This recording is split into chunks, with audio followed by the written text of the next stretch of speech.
Hey, and welcome everyone to this journey where we dive deep into a book that teaches us how a good company or even a good person can become truly great. Many people and organizations settle for just being good. It's easy to think, well, this is fine, this is enough. But that very mindset, staying satisfied with good, often becomes the biggest obstacle to becoming great. Think about it. All of us are good at something in our lives. But have we ever asked ourselves if we could be great? Are we really using our full potential? This book, Good to Great by Jim Collins, isn't just about multi-billion-dollar companies. It tells the stories of organizations that were good for a long time, and then suddenly broke through to an entirely new level and stayed there for years. After years of research, Collins concluded that this wasn't about luck or some miracle. Becoming great is a conscious choice and the result of discipline. So, let's unravel the secret together. How does a good company, or even a good person, transform into something truly great? First, let's talk about the foundation. Every great journey starts with people, and that's where the first and most important concept comes in: Level 5 leadership. You've probably heard about big-name celebrity CEOs like Elon Musk or Jeff Bezos. The media loves putting them in the spotlight. But Jim Collins' research revealed something surprising. The leaders who truly took their companies from good to great were often quiet, humble, and self-effacing. Their ambition wasn't about personal glory. It was about making their companies excellent. Picture an organizational hierarchy. At the very bottom, you have a highly capable individual, someone who contributes through their personal skills. One level up, there's a contributing team member, someone who helps the team succeed. Next is a competent manager, someone who organizes people and resources to achieve goals. Above that is an effective leader, someone who inspires commitment and builds high-performance teams. But at the very top, you'll find the Level 5 leader. These leaders have all the abilities of the levels below, plus one unique combination: unshakable will and deep humility. They have a relentless drive to deliver exceptional results, but they're just as modest when it comes to taking credit. When things go well, they share the praise with the team. When things go wrong, they take the blame themselves. They're like the window and the mirror analogy. When success comes, they look out the window and give credit to others. When failure hits, they look in the mirror and hold themselves accountable. Their greatness doesn't come from flashy, heroic acts. It comes from quiet hard work and steady dedication.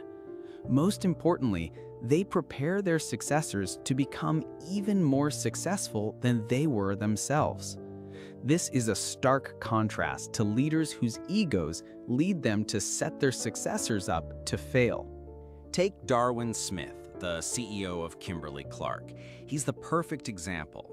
He was a shy lawyer who transformed a dull old paper company into a leading consumer products giant. When he was diagnosed with cancer and given just 1 year to live, he told the board, "I'm not dead yet," and then went on to live another 25 years, most of them as CEO. He sold off the company's paper mills, a move Wall Street analysts called stupid, and shifted the entire focus to consumer products. That's the kind of fanatical resolve Level 5 leaders have. After Level 5 leadership, the next big idea is first who, then what. Most of us think we should figure out a strategy first and then hire people to execute it. But Collins found the opposite was true. The companies that went from good to great first got the right people on the bus, got the wrong people off the bus, and then made sure the right people were in the right seats. Only then did they decide where to drive the bus. Why is this so important? Because if people are on the bus only because of where it's going, they'll bail if the direction has to change. But if they're there because they trust and believe in the people around them, they'll adapt when the road changes. Hiring the right people takes care of motivation and management problems almost automatically. The right people are self-motivated. They don't need to be micromanaged. That's exactly what Wells Fargo did. When the banking industry was going through massive changes, CEO Dick Cooley didn't focus on nailing down a perfect strategy. Instead, he focused on hiring the best talent he could find. He said, "If I can't figure out the future, these people will, and they'll handle it." Many of the people he hired went on to become CEOs of major companies themselves. This isn't the genius with 1,000 helpers model. That's where one brilliant leader calls all the shots while everyone else just follows orders. If that genius leaves, the whole company crumbles. In good to great companies, the entire leadership team is strong.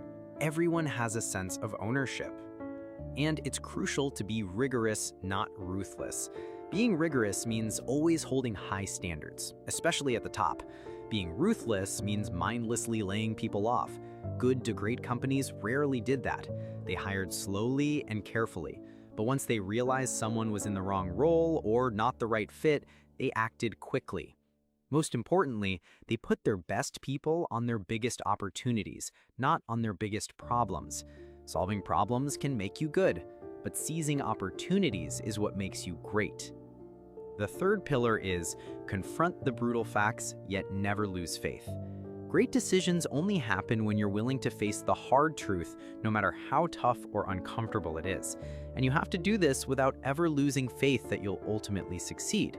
This is called the Stockdale paradox. Admiral Jim Stockdale, who was a prisoner of war at the infamous Hanoi Hilton during the Vietnam War, embodied this mindset. He never lost faith that he would make it out alive, but he also fully faced the brutal reality of his situation every single day. It's this balance that makes people truly resilient. To build this mindset, you need to create an environment where the truth is always welcome. Great leaders start with questions, not answers. They keep asking probing questions to bring reality to the surface. They encourage dialogue and debate, not coercion. When mistakes happen, they don't blame people, they learn from them. And they set up red flag mechanisms, clear signals that something's going wrong so they can fix it early without finger pointing. Remember Kroger's story?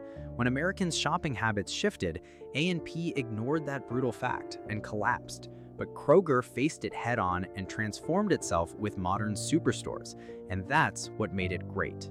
Facts are always better than dreams. The fourth pillar is the hedgehog concept, simplicity within the three circles. This idea comes from an ancient Greek parable. The fox knows many things, but the hedgehog knows one big thing. The fox is clever, always chasing many different goals. The hedgehog is simple. It does just one thing really well. It curls up into a spiky ball for protection. And the hedgehog always wins.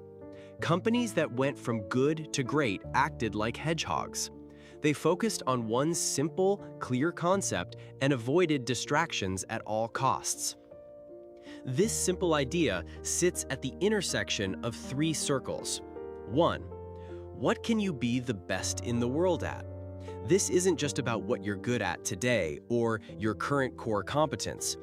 It's about finding what you could truly be the very best at. It might even be something you're not doing yet. 2. What drives your economic engine? This is the single biggest factor that generates consistent profit for your business, like profit per customer visit or profit per employee. 3. What are you deeply passionate about? This passion isn't something you manufacture, it's something you discover. It's what truly inspires and energizes you. Walgreens is a classic example. Their hedgehog concept was simple: to be the most convenient drugstore with the highest profit per customer visit. They introduced drive-through pharmacies, added photo processing. Every move supported convenience and boosted profit per customer. Kimberly-Clark focused on consumer paper products and left behind their old core business. Wells Fargo ran their bank more like a lean business out west, focusing on profit per employee. Developing this hedgehog concept doesn't happen overnight. On average, it took these companies about 4 years to figure it out. It's not a sudden flash of inspiration. It's an iterative process of deep understanding and disciplined focus. The fifth pillar, a culture of discipline. Discipline doesn't mean control. When you have disciplined people, you don't need excessive rules, micromanagement, or layers of bureaucracy. They already know what really matters and what doesn't. Collins explains this with what he calls the rinsing your cottage cheese analogy. Dave Scott, a world-class triathlete, used to rinse his cottage cheese to remove extra fat, even though it wasn't absolutely necessary. That tiny action was just one example of his relentless discipline in every part of his training. In the same way, people in good to great companies showed fanatical diligence in even the small things. Discipline means giving people freedom and responsibility, but within a clear framework. You set the boundaries, but let people decide how to work within them. That boosts accountability and ownership. At Wells Fargo, Carl Reichardt froze executive salaries, shut down the executive dining room, and sold the company jets. That was their version of rinsing their cottage cheese, setting an example of discipline from the top so the rest of the company would follow. Another key idea, create a stop-doing list. We're all used to making to-do lists, but what about the things you should stop doing? These are just as important. Cut out anything that doesn't align with your hedgehog concept. The real purpose of budgeting isn't just to allocate money, it's to make sure you fully fund what supports your hedgehog concept and eliminate what doesn't. The sixth pillar, technology accelerator. Good to great companies didn't chase technology for the sake of being trendy. They only invested in technology when it directly supported their hedgehog concept. They knew that technology can accelerate momentum, but it doesn't create momentum by itself. During the internet boom, companies like drugstore.com relied on hype, racked up huge losses, and ultimately failed. Meanwhile, Walgreens, an old traditional company, calmly and methodically used the internet to strengthen its core concept of convenience. They added online prescriptions, drive-through pickups, and other services that fit their hedgehog concept. Technology by itself means nothing. It's just an accelerator. If you're heading in the wrong direction, technology will only help you fail faster. Good to great companies had a balanced view of technology. They weren't driven by the fear of missing out. And finally, all these ideas come together in the last pillar, the flywheel and the doom loop. Picture a massive, heavy flywheel. To get it turning, you have to push with all your strength. One push, then another, then another.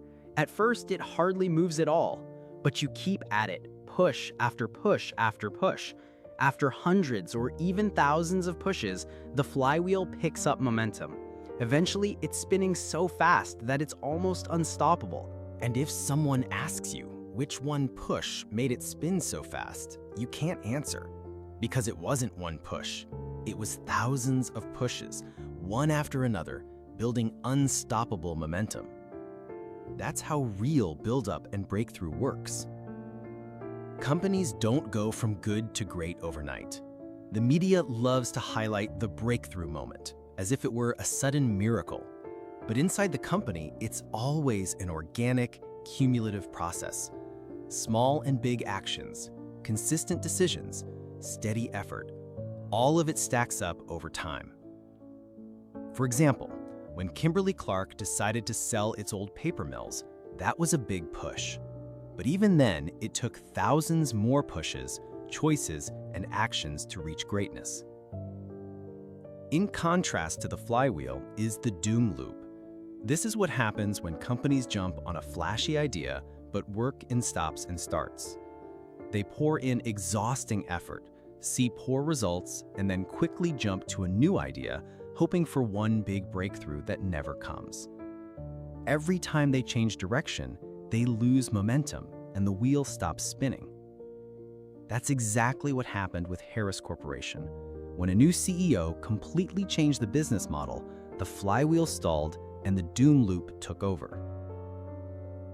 Consistency is the key. Each concept strengthens the next. Level 5 leaders keep the flywheel turning.